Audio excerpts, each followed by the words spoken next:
Well, it's January and you have a whole gardening year ahead of you. Probably you're doing some planning for this next year. And a good place to begin when you start planning for your vegetable, fruit garden, or home landscape is to reflect back on last year and see what you had success or failure with. An easy way to do that is to keep a gardening journal. And there are a lot of easy ways to go with that. One simple way to keep track of what you've done in the garden and when, such as spray schedules or planting dates, is just write it down on your calendar. If you have a calendar in the kitchen, that's an easy place to do it. If you have an appointment book that you carry with you, that's another place that you can write down different events that occur in the garden. Now, if you want to go a little bit more detailed, you could keep a simple gardening diary or gardening notebook. Now, this is one that I keep at home. And I keep a whole lineup of notebooks like this in our house. My husband's an engineer and he's a nut about organizing things. So we have one for the freezer and one for gardening and one for our fruit trees. Now the notebook on gardening has pockets in it where you can stick in old seed packets or soil tests, and then you can just have a running diary of everything that you're doing in the garden, whether it's planting strawberries or sowing pumpkin seeds, and you can look back and see when you've done those different activities. Another detail that would be good to keep track of if you want to be a good gardener in Oklahoma is rainfall. And we have a rain gauge out in our backyard, out in full sun, where it can catch the average amount of rainfall. You don't want it under trees. And every time that we have a rain, we'll just write down the date, when it occurred, daytime or nighttime, and how much was in the rain gauge. And you'd be surprised how valuable that information is when you're trying to decide whether it's worthwhile to water a lawn or not, especially if you're watching your water bill. That's really helpful.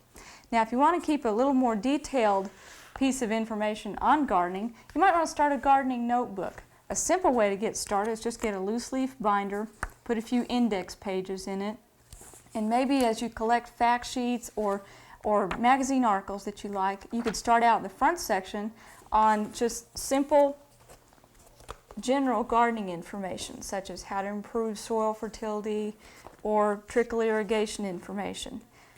Then you could have a section on vegetables. Here's an article I Xeroxed on taking care of asparagus. Here's something I picked up from University of Missouri on how to grow beets. In your vegetable section, you could move on after that and have a section on growing fruit trees. Here's a little item I picked up out of a catalog on fruit tree pollination. It's a handy place to keep it. And then maybe at the back you could have a section on pest control.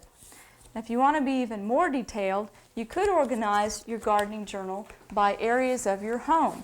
This is one that I keep out in our Oklahoma gardening studio, and I have it divided into sections of the garden or areas where we present shows to you. One is our building, deck, and arbor area. Another one is on general ornamentals. Here's our turf section, and in there I have some notes to myself on planting cool season grasses and such.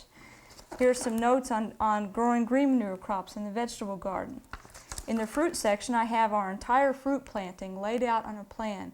When you're sitting down at your kitchen table and thinking about ordering different things, it's great to look out at what you already have in the garden. It helps you make some rational decisions, because if you're like me and you're getting a lot of seed and nursery catalogs in right now, you can get carried away with buying things. It's also a good idea, if you're going to keep a gardening notebook, is still have a section for a gardening calendar. Now, you can go to an office supply store and buy these individual tabs for keeping the different months of the calendar year separated, and that's really handy. If I want to look, for instance, back at last June and see what I planted in the garden and when, I could just flip to that, and you can change that out as the year goes by. Now, this is a gardening notebook I keep for fruit trees, and as we bought fruit trees around our home, we would just cut out and staple or tape onto a page the description of different varieties as they arrived. And then we can keep track of how the fruit did.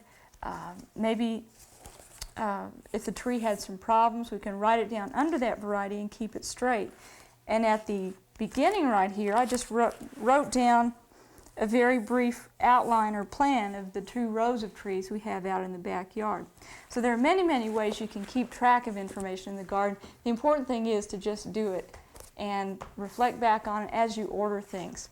That brings me to our next subject, and that's ordering fruit trees for a home orchard and also some small fruit plantings. Now's the time to be doing that. By the way, you should also be getting your vegetable seed orders in too. But this week we just want to talk about ordering fruit trees. Now if you're new to growing fruit, a very good place to begin is the OSU fact sheet number 6229. This is the home fruit planting guide. And from this you can get an idea of what varieties of different fruits will grow in Oklahoma, be they apples, peaches, or grapes. It'll give you the varieties that will grow, when they'll bear, some of the characteristics of those varieties, the planting spacings, and anything you might need on that. Now you can either buy fruit trees from local nurseries, they probably won't have bare root trees in for another month yet, or you can order from different catalogs. The advantage of ordering from different catalogs is that you can specify what root stocks you want, and that's very important on apple and peach trees, because the rootstock that the variety is grafted to may have special insect, disease, and drought resistance that is helpful to growing here in Oklahoma. If you need a list of nurseries that you can order from, we have a list of fruit tree nurseries available at different county extension offices. It gives mail order nurseries, and also at the bottom it lists the rootstocks that you should ask for. On apple there are two. One is Malling 111, that's a semi-dwarf rootstock that's drought resistant, and the other one for small space is Malling 9 rootstock. That rootstock will keep the tree very, very short and give you the capability to grow a lot of trees in a small area. Remember though, if you're going to grow very dwarf fruit trees, they need to be staked and they will need frequent watering. On peaches, make sure you ask for either Lovell or Halford rootstock.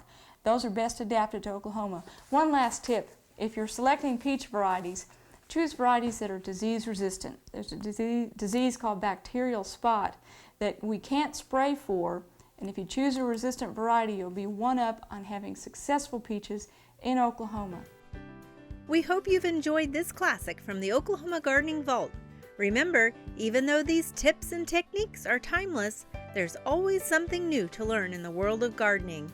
By subscribing to both Oklahoma Gardening and OK Gardening Classics, you'll have access to a wealth of gardening knowledge, both classic and contemporary.